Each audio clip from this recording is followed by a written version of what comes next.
O que surgiu nos últimos 10 anos é um absurdo. Então, 20, a gente está falando de uma mudança assim. Tá? Então, nos anos 50 existiu o Perceptron, que era um paradigma de neurônio, que no fundo era o primeiro resquício da inteligência artificial. Mas É mesmo? Que é uma rede Perceptron? neural. Perceptron, é. Mas, enfim, tem essas coisas todas e tal, mas na verdade o papo bombou nos últimos 15 anos, porque 10, 15, porque a coisa aconteceu. Tá? E hoje em dia, ela aconteceu puxada, porque realmente esse tal milagre que eu tô falando aconteceu. O mundo hoje em dia, se você não tem... Lost More. Então, mas houve um salto quântico, por assim dizer, dentro da lei de Moore, da inteligência artificial, porque as empresas, num determinado momento, e os governos, as partes mais estratégicas, entenderam que precisava ter, todo mundo tem, que você não tem, você está fudido, e aí todo mundo tem, e aí é o winner takes all, e tipo... Winner takes all, na inteligência artificial. Total. Porra. Então, assim, se acontecer com o quântico, eu acho que 10, 12 anos não é o horizonte... muito fora, na realidade, tá entre 10 e 15, assim. Se não acontecer, mesmo assim, acho que em 20 anos, que é nada. Então, voltando à questão. Cara, 15 anos atrás, a gente tinha inteligência artificial de A gente vai estar vivo aí, 25 anos, Nossa, lógico, pelo amor de Deus. E esse troço vai estar lá muito forte, assim. Então, tem muita coisa para acontecer aí nessa relação entre o ser humano e a inteligência. Que a proposta é a seguinte, a palavra artificial é uma palavra ruim, no meu ponto de vista. Por quê? Porque artificial quer dizer que foi feito pelo homem. Então, por exemplo, pensa na sacarina, ou pensa no glutamato monossódico, que cria uma experiência de sabor que não existe no seu cérebro, tá? Um nami. Só adoçantes. O glutamato não é um adoçante, né? Eu não manjo, sal, mano. tá? Não, tudo bem. Mas o que Se importa for glutamato, fudeu. Não, é Ajinomoto. Tá? Porra, aí eu sei. Tá. Essas coisas são artificiais. Agora, a inteligência artificial, a gente está falando de quê? Do algoritmo. E aí a gente entra na discussão, mas a matemática, no final das contas, ela foi criada ou descoberta? Entende? Descoberta. No certo sentido, as duas coisas, mas no certo sentido tem uma... Então, a inteligência não é tanto artificial, acho que é mais legal a gente falar de inteligência de máquina. Ela tá lá na máquina. Aí você entra no Galdel copiando os cupim. Não tem inteligência... Quem? O Gaudí. Gaudí, desculpa, mano. Desculpa. Não, muito legal, é verdade. Entende? Então, assim, a inteligência artificial não é artificial. Ela é inteligência de máquina. Ela é inteligência na máquina. A inteligência é sua. Sim. Ela, de você que está lá tanto programando quanto manipulando ela e tirando alguma coisa inteligente. Porque uma calculadora pode te dar umas sacadas inteligentes. Naquela hora eu preciso saber aquela porra daquele número. A hora que eu sei, eu compro ou não compro. Só que se eu não tenho a calculadora, eu não vou conseguir fazer aquela conta e eu vou comprar ou não comprar no chute. Então, a coisa inteligente foi olhar a calculadora. Total. É nossa a coisa Inclusive, inteligente. isso vai, no futuro, na minha opinião, vai desencadear uma discussão muito interessante do que é estar vivo. Por quê? Claro. A gente vai ter inteligências artificiais tão robustas e tão semelhantes à nossa forma de pensar que a gente vai começar a questionar se nós somos tão diferentes delas, de certa forma. E isso é uma discussão muito... O que vai diferenciar, será que vai ser o propósito? Muito bom, lógico. É lógico, nesse sentido, acho que a gente está seguro. Porque essa você acha mesmo que você não é daqueles caras que, as máquinas vão tomar, a gente vai virar escravo das máquinas? Não. No fundo, não é exatamente a mesma discussão. Assim. Então, vamos falar das duas. As duas são legais. Tá. Nessa que o Igor trouxe, é o seguinte. A ideia do propósito é uma ideia que vem antes. O propósito é isso. Não é você fazer a coisa, é você falar, eu vou fazer a coisa. E aí você faz a coisa. Então, quando a gente pensa nessa evolução dessa inteligência de máquina, a gente não está encontrando esse caminho do propósito, pelo menos não de maneira necessária. Ele não precisa ser pensado. E aí vem aquela questão de, se eu não preciso propor alguma coisa, é melhor não propor a coisa e ponto final.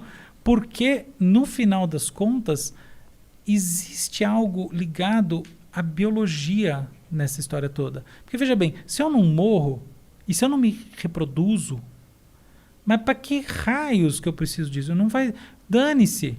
Então, você percebe, tem uma coisa na vida que puxa esse princípio. Então, eu acho que... Por isso que eu não acho que é tão competitivo. Agora, por outro lado, existe a possibilidade da gente ser, de alguma maneira, como espécie, dominados por uma inteligência artificial, mesmo que ela não tenha propósito... Nesse sentido que a gente está falando... É outra discussão.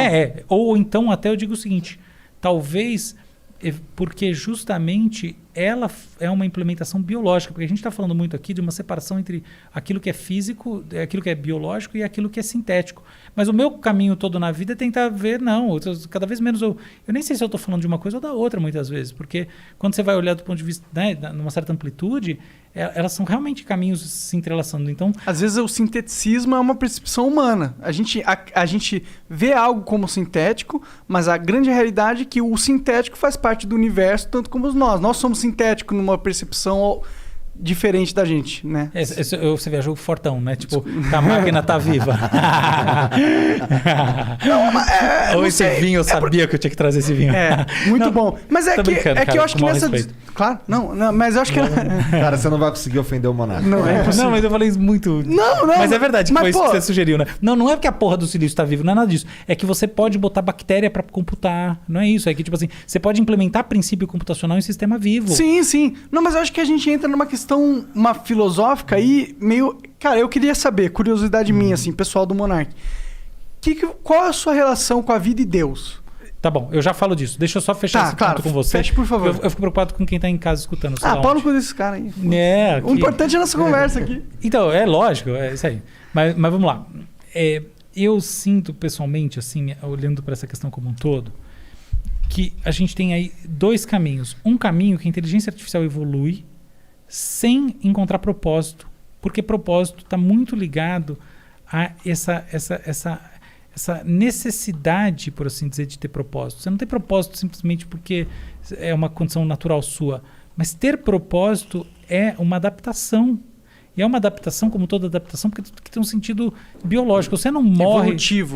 Ter propósito é algo que você ganhou com a seleção natural, você tirou a sua loto vai garantir grande. Que você vai passar a sua progenie com mais facilidade. Lógico, é isso aí, entendeu? Porque você ficar lá sem propósito, deitado, fumando crack, você não vai mesmo, entendeu? Você tá fudido. Faz sentido lógico total. Entende? Não é só a quantidade de filha, tipo, quanto você consegue investir no seu gene, tá bom? Então, eu não queria ficar muito reducionista nesse papo biológico, mas vamos colocar assim de maneira bem simples, com milhões de ressalvas, esse é o papo. Então, o propósito tem essa função. Se você não tem essa função, por que raios que você vai adquirir propósito em algum momento? Porque, entende? Você não tem nem de onde adquirir o propósito, porque você não tem mutação em você. Essa é uma discussão, então não vai rolar esse papo. Agora tem uma segunda Interessante. discussão. É super interessante legal. mesmo. Só que tem um segundo corte, e esse é o mais louco, que é o seguinte: se a gente parar para ver no limite, computar é processar. Uma bactéria computa.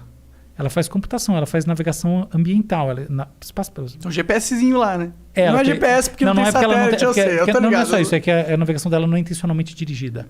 Ela é por diferença de concentração no ar. Então não é que ela tem um GPS, mas ela tem um circuito que ela segue que é dado muito pelas condições osmóticas do ar, etc. Pode crer. Mas beleza, tá lá a porra da bactéria computando coisas, tá bom? Então todo mundo computa. Se você parar para ver, existe uma ponte. E existe sempre a possibilidade de a gente falar, mas não é bem uma inteligência artificial naquele sentido que é o computador que está lá dos anos 70, daqueles filminhos babaca. Não, a gente está falando aqui de computação... Cara, não gosta de Exterminador do Futuro. Ali. Não, eu adoro o Exterminador do Futuro, tá? Eu quis dizer assim, da parte mais... Eu tô brincando. Tipo quiche da coisa, sabe? O computador. Mas eventualmente existe sim um caminho de turbinar processos computacionais com sistemas biológicos. E isso já está rolando, tá? Então aí você tem um outro caminho das coisas que pode acontecer. E a gente fala, tá bom, então o que você está me dizendo é o seguinte, então a inteligência artificial do futuro, que vai ser o cara mais inteligente que o homem, é um porco, né? Porque o porco é um modelo animal do bicho inteligente. Pessoa que é ridículo. Não tô, tá? Não vai acontecer.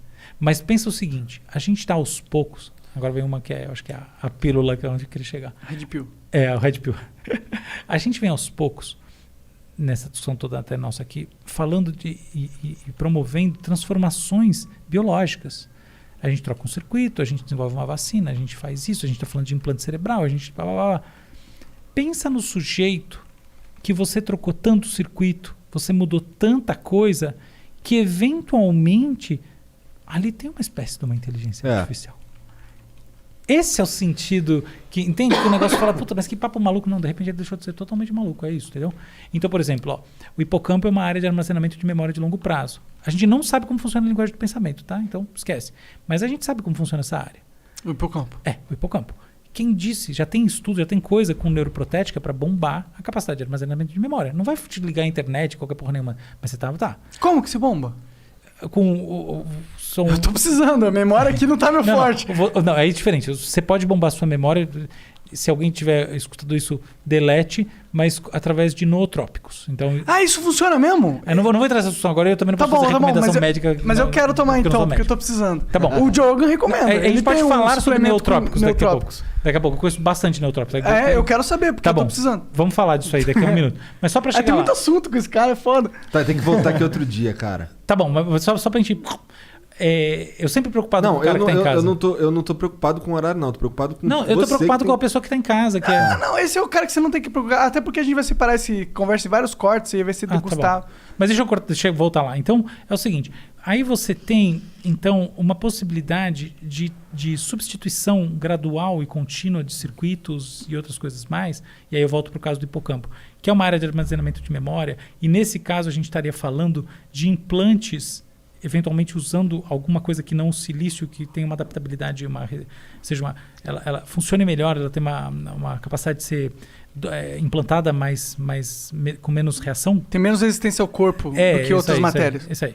E que ela se liga melhor, e aí isso em si pode gerar uma potencialização da sua capacidade de memorizar coisas de longo prazo. Aí você pode fazer, por exemplo... Então eu vou dar um exemplo, tá? Você pode botar já existe isso, pequenos estimuladores que tratam depressão profunda, que ativam, por exemplo, o nervo vago, que são operações de neurocirurgias, que ativam áreas específicas do cérebro, chama DBS, tá? Deep Brain Stimulation. E isso muda completamente a vida da pessoa. Você pega aquela pessoa que está com depressão profunda, não responde nenhum remédio, fez ECT, fez o que você imaginar, e ela, muitas vezes, não sempre, mas ela faz uma neurocirurgia e com estimulador, é tipo que nem, por exemplo, você quando faz uma operação cardíaca, ela renasce para a vida. Tem que abrir a cabeça. Abre a cabeça, neurocirurgia. Entendeu? Então, assim, pensa o seguinte, mesmo que a gente não domine completamente o funcionamento do pensamento abstrato, a gente pode dominar o que existe nos circuitos e aos poucos ir superando os limites atuais que a gente tem dados pelo fato de que quase sempre quando você vai mexer no cérebro termina pior.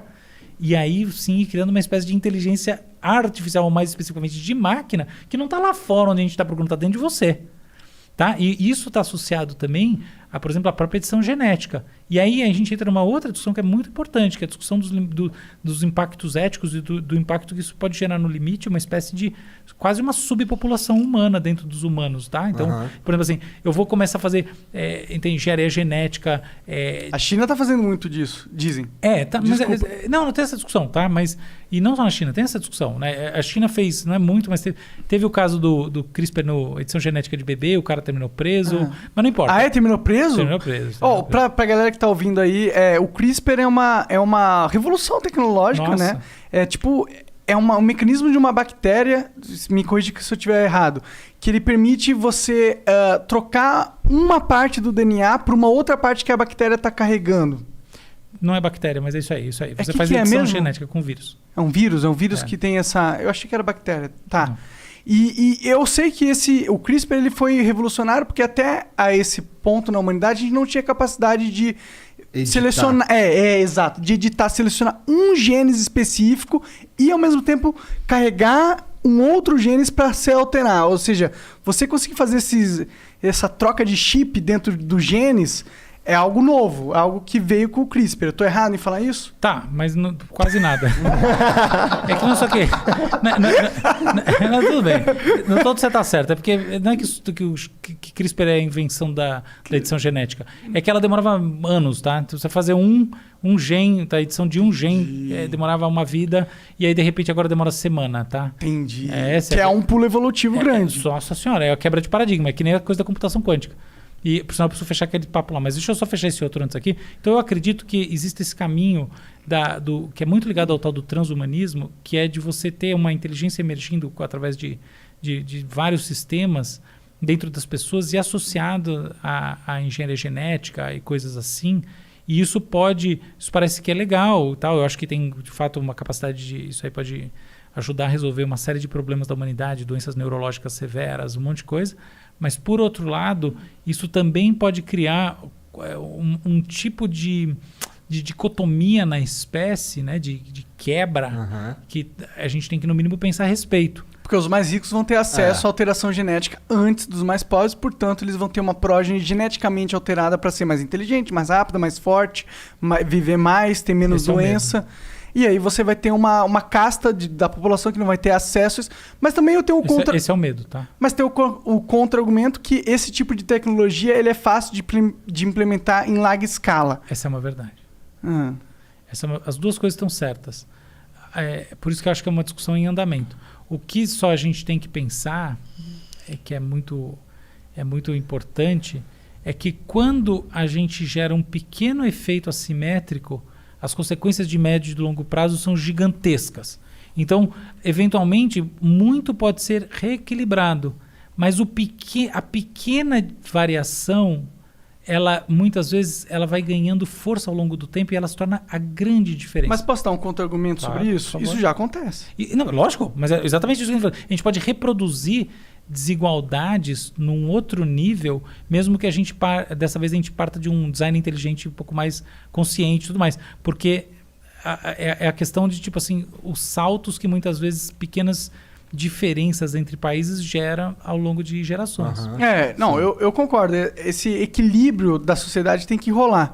Mas, ao mesmo tempo, toda vez que a gente impede uma inovação por causa do medo desse desequilíbrio, a gente sai perdendo, na minha visão. Concordo totalmente com você. Eu acho que não tem nada a ver com impedir nada. Por sinal, acho que quase sempre que a gente quer proibir as coisas está errado, tá? Então, são raras as vezes que não.